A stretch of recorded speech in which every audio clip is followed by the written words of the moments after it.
आप मुझे किसी भी नाम से बुला सकते हैं, रंडी या वेश्या, क्योंकि समाज में मुझे कभी सम्मानित नजर से नहीं देखा।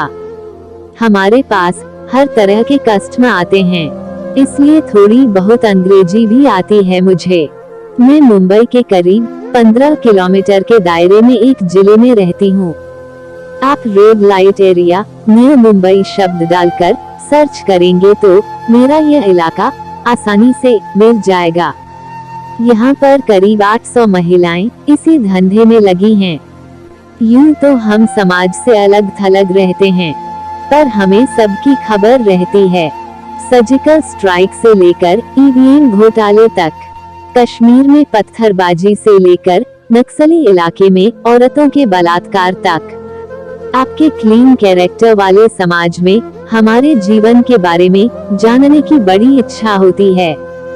जैसे कि हमारा अतीत क्या था, हम कैसे आए, हमारी बातचीत का लहजा क्या है, हमारा पहनावा, हमारा अछूत सा जीवन, हमारे कस्टमर और हमारे HIV मरीज होने का डर, सभी कुछ जानना चाहते हैं। कुछ लोगों को लगता है कि यह आसानी से पैसा कमाने का सबसे अच्छा तरीका है। लोगों को लगता है कि हम इस पेशे में स्वेच्छा से आए हैं। एक बात जानना चाहती हूँ, किसी भी साधारण स्त्री से आप पूछिए कि अगर कोई पुरुष आपको गलत नजर से देखता है तो कितना गुस्सा आता है, वो कितना असहज महसूस करती है। तो जब ऐसी स्थिति में जब उसने आपको छुआ नहीं, सिर्फ देखा, आप असहज हो जाती हैं, तो हमें वह सब करके कैसे अच्छा लगता होगा। ये धारणा जानबूझकर बनाई गई कि यह पेशा अच्छे लगने की वजह से फल फूल रहा है। आपके सभ्य समाज ने यह मान्यता स्थापित कर दी है कि पुरुष हमारे शरीर को नोचने, तोड़ने और काटने का हक रखते हैं। इसलिए ये इजी मनी अर्निंग वाली मानसिकता बिल्कुल गलत है। इस पेशे में आने वाली लड़कियां अधिकतर मजबूर होती हैं, अशिक्षित होती हैं। उनका परिवार बेहद गरीब और लाचार होता है।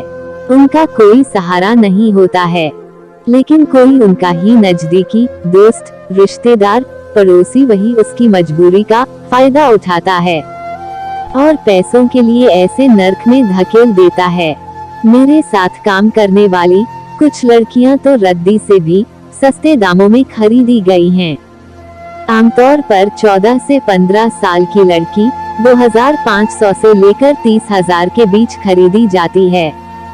पिछले साल यानी 2016 में 2 बहनें, एक 16 साल और दूसरी 14 साल की को सिर्फ 230 रुपए में खरीदा बेचा गया।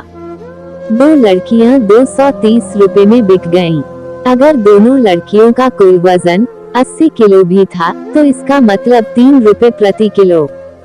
जरा याद करके बताइए, आपने पिछली बार रद्दी पेपर किस भाव बेचा था? शुरुआत के दिनों खरीद कर लाई गई लड़कियों को समझाने का काम हमें ही करना पड़ता है, पर कोई भी लड़की सिर्फ बात करने से नहीं मानती, फिर उसे खूब डराया जाता है। बहुत सारी लड़कियां डर के कारण मान जाती हैं और जो नहीं मानती हैं उनके साथ बलात्कार करते हैं, शारीरिक और मानसिक यातना देते हैं, बार बार, लगातार, तब तक जब तक वो इन यातनाओं के कारण चूक नहीं जाती और काम करने के लिए हाँ नहीं कर देती। पर कुछ लड़कियां फिर भी नहीं मानती, तब उनको बलात्कार करने के बाद बेहद शारीरिक कष्ट दिए जाते हैं और उसी यंत्रणाओं के दौरान उनकी हत्या भी कर दी जाती है। यह लड़की स्वयं को ही मार लेती है। ऐसी लड़कियों की लाश नदी किनारे या जंगल में पड़ी मिल जाती है, जिन्हें लावारिस घोषित कर दिया जाता है। मैं स्वयं 18 साल से इस पेशे में हूँ।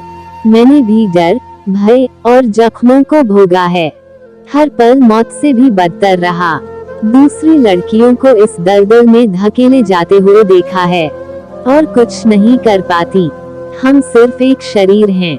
आपका साफ सुथरा समाज सब कुछ देखता है और अपने काम में लग जाता है। अब आइए बताती हूँ अपने ग्राहकों के बारे में। पहले हमारे ग्राहक मिडिल एज हुआ करते थे, पर अब नौजवान और यहाँ तक कि नाबालिग भी आते हैं। इस पेशे का एक विभत्स चेहरा ये भी है कि नाबालिग बहुत आक्रामक होते हैं। ये लड़के हमसे अलग अलग डिमांड करते हैं। वही इंटरनेट में जैसे दृश्य देखते हैं उन्हें क्रूरता के साथ अपनाते हैं। हमारे मना करने पर हिंसक हो जाते हैं क्योंकि पैसा देकर मनमानी करना इनका अधिकार है। ये लड़के काफी निर्दयी होते हैं, पर हमारे पास चुनाव की गुंजाइश नहीं होती है।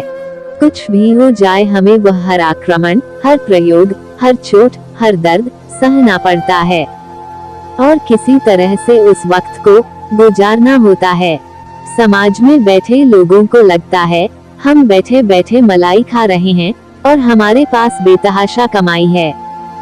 सच तो यह है कि हमारी वित्तीय हालत देश के बजट जितना ही मुश्किल है समझना।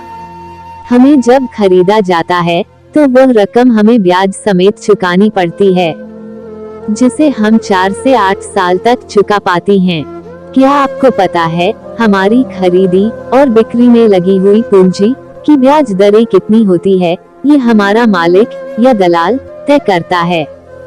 लड़की की उम्र, खरीद की रकम, उसके लुक्स और अंत में मध्यस्थ जिसमें पुलिस और मानव अधिकार वालों का भी हिस्सा होता है, मिलकर हमारी वित्तीय हालत तय करते हैं। यह एक बड़ा सच है कि एक वेश्या को मिलने वाले पैसे से बहुत लोगों के घर भरते हैं, पर वह सभी लोग सभ्य समाज का हिस्सा बन जाते हैं और हम बदनाम गलियों की रोशनी। शुरुआत के दिनों में सिर्फ हमें खाना और कपड़ा तथा मेकअप का कुछ सामान ही दिया जाता है। मुझे 1997 में 8000 में खरीदा गया। शुरू के 5 साल तक मुझे कभी कुछ नहीं मिला, यानी कि 8000 रुपये चुकाने के लिए मुझे 1000 से ज्यादा लोगों के साथ शारीरिक संबंध बनाना पड़ा, यानी प्रति कस्टमर मेरी लागत 8 रुपये थी। हालांकि अब इस समय हर लड़की को एक ग्राहक से 100 से 150 रुपये मिल रहे हैं। आमतौर पर खुद का सौदा करने के लिए मजबूर एक लड़की महीने में 4000 से 6000 रुपये कमा लेती है। इसके बाद उसे घर का किराया 1500, खाना पीना 3000, खुद की दवाई 500 और बच्चों की शिक्षा यदि संभव हो पाया तो 500 रुपये। और सबसे अधिक खर्च हमारे मेकअप का। आप सोचते हैं मेकअप की क्या जरूरत है, पर यदि मेकअप नहीं होगा तो कस्टमर हमारे पास नहीं आएगा। पिछले 18 सालों में देसी और विदेशी करीब 200 गैर सरकारी संस्थाएं देखी हैं। इनमें से 7 से 8 को छोड़कर बाकी सब फर्जी हैं। ऐसा लगता है सरकारी और गैर सरकारी संस्थाएं मिलकर हमारी बस्तियों को बनाए रखने के लिए काम कर रही हैं। हमारे लिए ऐसे एनजीओ चंदा मांगते हैं, डॉक्यूमेंट्री फिल्में बनाते हैं, पर वह सब हमारे पास कभी नहीं पहुंचते। अच्छी फिल्म बनने पर डायरेक्टर को और काम करने वाले कलाकारों को पुरस्कार मिल जाता है और हम जहां के तहां ही फंसे रहते हैं। हम भी काम करना चाहते हैं, हम आलसी नहीं हैं, पर सच तो यह है कि हमें इस दलदल से निकलने ही नहीं देना चाहते ये समाज के ठेकेदार। हम जैसी औरतों का 2 बार जन्म होता है, एक बार माँ के पेट से और दोबारा समाज में वेश्या के रूप में। हमारा सामाजिक जीवन भी आपके जैसा ही है। हम भी उत्सव मनाते हैं, जैसे ईद, दीपावली, क्रिसमस, सभी कुछ। उसकी बहुत बड़ी वजह है कि हमारे एरिया में सभी राज्यों से और विदेशी जैसे नेपाल, बांग्लादेश, म्यांमार, रूस, आयरलैंड और भी बहुत से देश की लड़कियां हमारे साथ इस चक्रव्यूह में फंसी हुई हैं। हमारा रहन सहन पहले अलग था, पर अब नहीं। हमारी भाषा अलग है, हमारे धर्म अलग हैं, हमारी जाति अलग है, पर 18 साल से एक साथ रहते रहते हम लोगों ने एक दूसरे को अपना लिया है। क्या आपने कभी सुना है कि ऐसे एरिया में कभी दंगे हुए, मतभेद हुए? कभी नहीं, क्योंकि हम एक दूसरे से दर्द के रिश्ते से जुड़े हुए हैं। मुझे कभी कभी गर्व होता है वेश्या होने पर, क्योंकि हमें बहुत एकता है, त्याग है, ईमानदारी है, सद्भावना है, इंसानियत है हमें दर्द है और दर्द के होने का एहसास भी जिंदा है।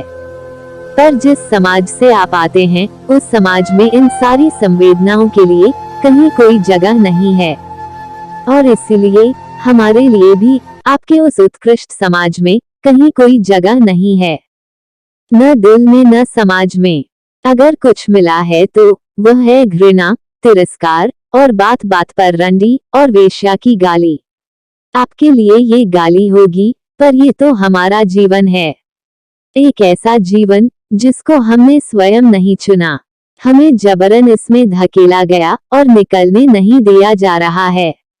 एक बार दिल पर हाथ रखकर बताइए, क्या आसान है एक वेश्या का जीवन? दोस्तों, आप लोगों को ये कहानी कैसी लगी हमें कमेंट करके जरूर बताएं, और ऐसे ही कहानियां सुनने के लिए हमें फॉलो करना बिल्कुल ना भूलें। धन्यवाद।